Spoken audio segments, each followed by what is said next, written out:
আমার সামনে দেখতে হচ্ছে ইয়ামাহা R15 BS6 ভার্সন 3 একটি মডেল। তো এই গাড়ির সমস্যা কি হচ্ছে, চাবি অন করতে সেলফ ওয়ার্ক করছে কিন্তু সেলফ প্রপারভাবে ঘুরছে না।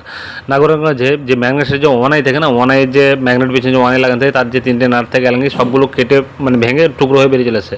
এবার কি যে ছোটোখাটো জিনিস কাস্টমার কখনো গুরুত্ব দেয় না, যে হালকা আওয়াজ হচ্ছে হোক কোনো ব্যাপারই না এরকম বলে অনেকে চালিয়ে নেয়। কিন্তু এই ছোটো জিনিস দেখতে গিয়ে কাজটা অনেক বড়ো হয়ে যায়। যেমন ধরো এই নাটটা খুলে গিয়ে কোনো কারণে যদি আর্মেচারে লাগতো, আর্মেচার কয়েল সব কিছু বাদ হয়ে যেত। তো যাই হোক, এর তেমন কিছু ক্ষতি হয়নি। তো এই ম্যাগনেটের নাটগুলো আমরা লেদ থেকে বের করে নিয়ে আসবো। বের করে নিয়ে আসার পর তো আমরা এখানে এই পুরোনো ওয়ানাই সেটিং করবো আর নতুন নাট এলাঙ্কি নাটগুলো দিয়ে দেবো।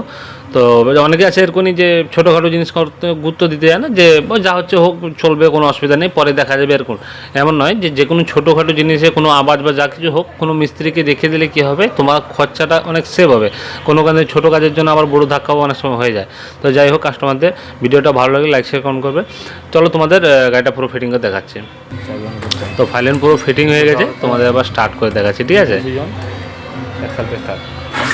তো দেখতেই পেয়েছো পুরো ওয়ান সেলফে গাড়ি স্টার্ট হয়ে গেছে। এরকমই ভিডিওটা ভালো লাগে লাইক করবে।